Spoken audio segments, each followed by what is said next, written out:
नमस्कार विद्यार्थी मित्रांनो, स्वागत आहे माझ्या YouTube चॅनल मध्ये।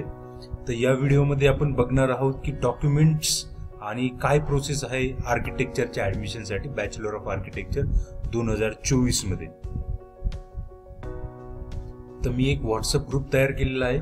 तर अपडेट साठी तुम्हाला डिस्क्रिप्शन बॉक्स मध्ये लिंक दिलेली आहे, तर तुम्ही त्या लिंकला जॉइन होऊन व्हॉट्सअप ग्रुप मध्ये येऊ शकतात।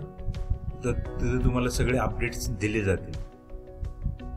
आता सगळ्यात महत्त्वाचं म्हणजे कुठले डॉक्युमेंट्स तुम्हाला या ऍडमिशन साठी लागतात। तर सगळ्यात मेन डॉक्युमेंट म्हणजे नाटा, ही जी आर्किटेक्चर काउन्सिलने जी एक्झाम घेतलेली असते, तर ही नाटा एक्झाम तुम्हाला लागते। इथं सीईटी चालत नाही।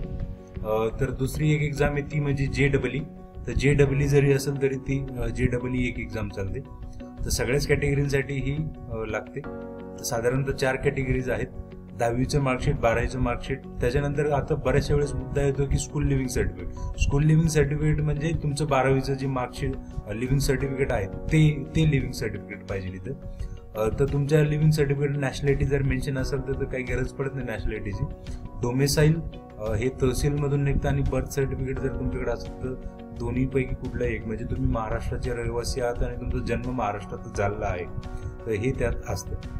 त्यानंतर हे जे कास्ट आणि व्हॅलिडिटी सर्टिफिकेट आहे, नॉन क्रिमिनल सर्टिफिकेट आहेत, तर हे ओपन कॅटेगरीसाठी लागू नाही, EWS कॅटेगरी सुद्धा साठी लागू नाही। तर याच्यामध्ये फक्त नॉन क्रिमिनल जे सर्टिफिकेट आहेत, SC ST ला हे लागू नाही। नॉन क्रिमिनल सर्टिफिकेट हे फक्त OBC आणि NT कॅटेगरीसाठी लागू आहे। बट याच्यामध्ये महत्वाचा मुद्दा असा आहे की ते मार्च 2025 पर्यंत तरी कमीत कमी व्हॅलिड असायला पाहिजे। 3 वर्षाचं पण निघतं आणि 1 वर्षाचं पण निघतं, तर कमीत कमी तुमच्याकडे 2025चं ते व्हॅलिड असलं पाहिजे। 2024चं चालणार नाही। जर नसेल तर तुम्ही हे तहसीलमधून काढून घ्या किंवा सेतू कार्यालयातून काढून घ्या। इन्कम सर्टिफिकेट, तर सगळ्याच कॅटेगरीसाठी इन्कम सर्टिफिकेट लागतं। ओपन मध्ये जे स्टुडंट ऍडमिशन घेणार आहेत, ज्यांचं उत्पन्न 8 लाखापेक्षा कमी आहे, तर त्यांना EBC स्कॉलरशिप भेटते, त्यासाठी हे गरजेचं आहे, आणि EWS साठी तर ते गरजेचं आहे। त्यानंतर पासपोर्ट फोटो, हा तुमच्याकडे सॉफ्ट कॉपी असली तरी चालेल, आणि आधार कार्ड हे फक्त ऍड्रेस प्रूफ साठी गरज आहे। हे काय अपलोड तुम्हाला कुठं करायची गरज पडत नाही, बट तुमच्याकडे आधार कार्ड पण असू द्या। तर एवढे सगळे तुम्हाला बी आर्किटेक्चर म्हणजे बॅचलर ऑफ आर्किटेक्चर मध्ये तुम्हाला एवढे सगळे डॉक्युमेंट्स लागतील। आता सध्या अजून प्रोसेस सुरू झालेली नाहीये, बट प्रोसेस कशी असते ऍडमिशनची हे थोडंसं लक्षात घ्या।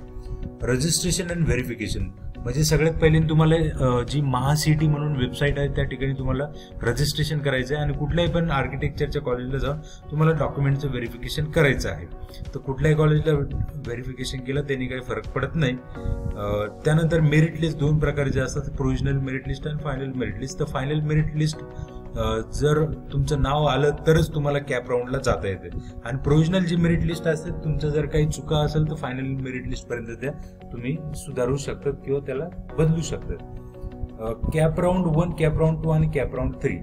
जसं मुलं विचारतात की ऑप्शन फॉर्म कधी भरायचे किंवा कॉलेज कधी निवडायचे, तर ही कॅप राऊंड पासून ही प्रोसेस सुरू होते।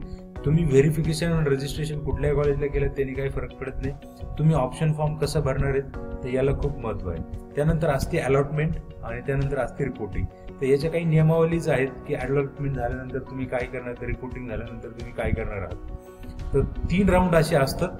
तर 3 राऊंड पर्यंत तुम्हाला 3ऱ्या राऊंड पर्यंत पण जाता येतात, पण त्याचे काही नियम आहेत। तर जसं ऑप्शन फॉर्म सुटतील किंवा ऍडमिशनची प्रोसेस जशी सुरू होईल तसं मी तुम्हाला एक व्हिडिओच्या माध्यमातून सगळं सांगणार आहे। तर तुम्ही नक्कीच चॅनलला सबस्क्राईब करा, आणि व्हॉट्सअप ग्रुपला पण तुम्ही जॉईन व्हा, जेणेकरून तुम्हाला सगळे अपडेट्स भेटतील आर्किटेक्चरच्या ऍडमिशन संदर्भात। धन्यवाद।